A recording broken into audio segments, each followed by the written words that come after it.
Mount Meru or Mount Sumeru at the North Pole.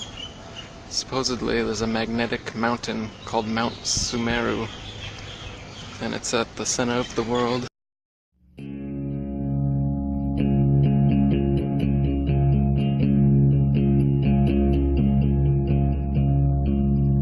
Now, you can see the flat earth plane, the all-seeing eye, the divine feminine all the way down, the black hole sun. Yeah, what you see is Father, Son, Eve, the moon, they both placing their light inside the center hole. The zodiac has all the constellations that the sun goes through. The ancients quartered this to represent the seasons. They put a cross through it to divide it up, and the ancients then placed the sun on the cross of the zodiac, and they would tell the story of its journey. The sun puts its light into the Holy of Holies at the center of the dish, and the black hole sun reflects up the green-ash trailing light, the Aurora Borealis. One side of a black hole is a light hole. This is on loop, the Jesus-Lucy loop. Here, we see the sun starting to make its journey upwards on the zodiac. It's currently crossing the spring equinox. As time passes, the sun hits the Tropic of Cancer during the summer solstice. Eventually, the sun makes its journey into Virgo. After he passes that house, he's in the autumn equinox. The sun is getting ready to fall into the southern equinox. This is why the season is called fall. The sun goes round and round and round, moving inward and out, bringing the seasons. At this time of the year, when the sun is in Virgo, there is a constellation beneath the house of Virgo known as Crux, a constellation that is a cross. At this time, the sun appears to be on top of the cross of Crux during the autumn equinox. The sun is now getting ready to begin to die to its lowest point, the winter solstice. The sun is making its lowest arc across the southerly sky during the winter solstice, which is the shortest day of the year. Jesus the sun has now died upon the cross of the zodiac since he is at his lowest point of power. The earth is completely flat. It's Father, Son, Eve, the moon, Mother Black Sun at the bottom. Father, Son places his minstrel light inside the center hole. 6, F is the sixth letter, it's 666. You see the sun on the top, okay? It's like the barbecue pole, and the black hole sun underneath. It's being rubbed in your face, people. This shit's on everything. The Holy Grail is an allegorical object whose true meaning is that of the center of our plane, the exit out of this matrix. So it's a flat earth plane. Every compass is pointing to the very center where you get eternal life. You drink from the living waters and you pass into the land of perpetual twilight. It's just that simple. X marks the spot at the center of the dish. It's the Holy Grail. It's right over there. They rub it in your face, and symbol after symbol, and movie after movie. It's literally every religion. It doesn't matter where you're from. It's all the same shit. It's one side of a light hole is a black hole with the green astral jet shooting out. It hits the parabolic mirror and showers down on you. At the very center of the dish is the Holy Grail. That's where we will bathe in the eternal waters, drink from the living waters, and then we'll pass into the land of perpetual twilight. X marks the spot, like on a map, and like some pirates, it's say X marks the booty, because that's the treasure, and the booty is the bottom, like, you know, your bottom is your booty. And mandalas are the man's split, that's what it means. But mandalas are also flat earth. Flat earth attempts. But the mandala, that's what the mandala is. In the very center would be Agartha, Eden, Mount Meru, Mount Moriah, Mount Sumeru. That gets us into the flat earth. They're showing you the earth is the shape of a football. It's on legs and fixed. You can see the sun and the moon. This would be like Lilith, the black sun, who wouldn't conform to Adam. All right? And here we have Eve, Adam and Eve.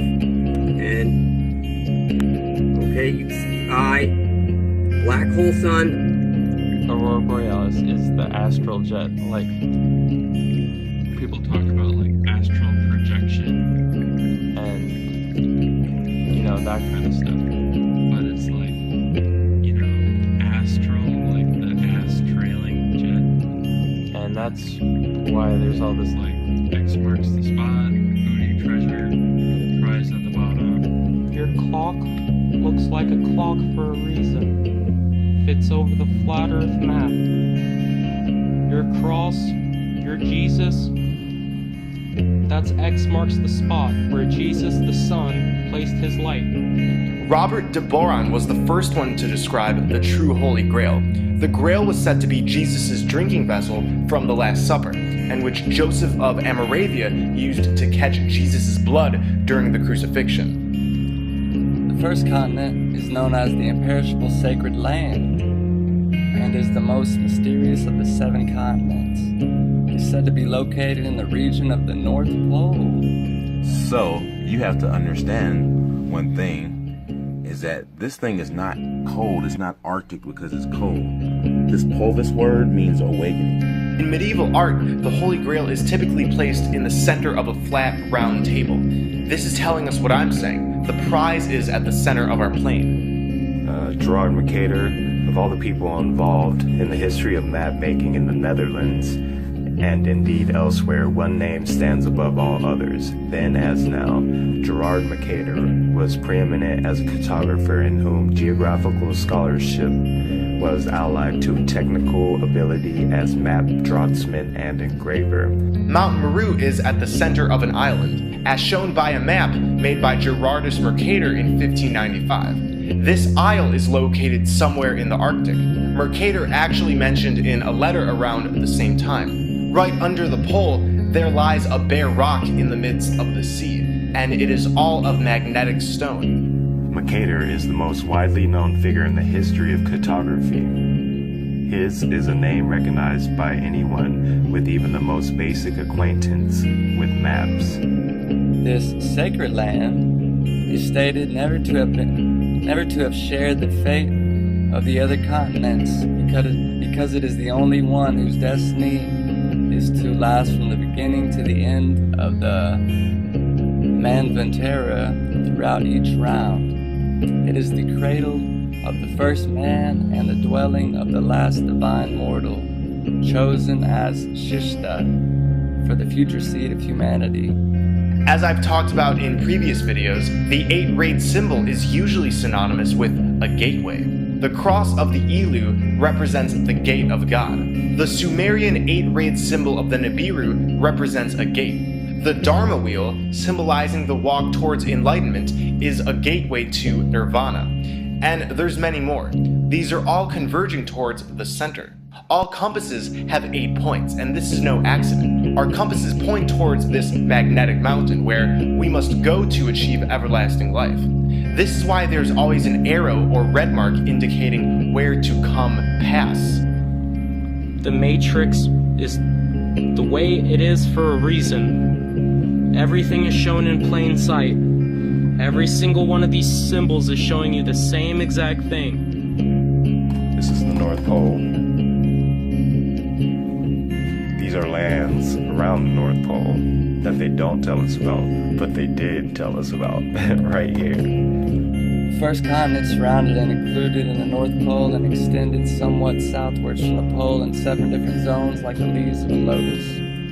These zones included Greenland, Spitsbergen, with other former land areas in the far north that have since been submerged.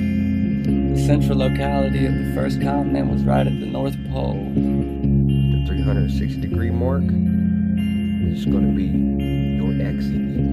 Okay? So what I'm saying is, it's 360, but by the time you get to your destination, it's going to be the 0 point.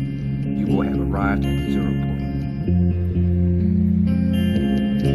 It doesn't matter what religion you are. It seriously does not matter which religion you are. Many airplane pilots over the years have come out about a huge hole where the North Pole should be. The North Pole is forbidden to fly over, and all pilots know this. During one of these travels, I sat adjacent to one of these pilots, and he had a lot of stripes on his shoulder, so I assumed he, was kind of high up there. I then asked him, so when you fly these polar flights, do you fly directly over the North Pole?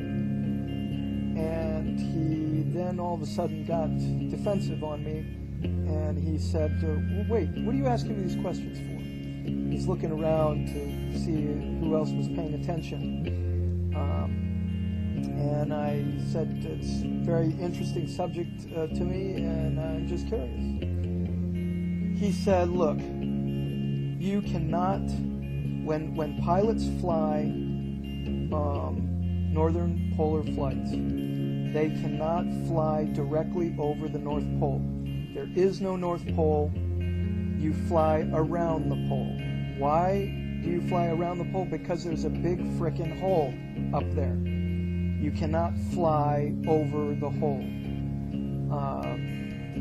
And he said, but from the way that you're asking me these questions, I assume you already have heard some things about this. And I said, absolutely. And so he told me that he's actually flown around this lip of this opening of this hole, this enormous hole in the north.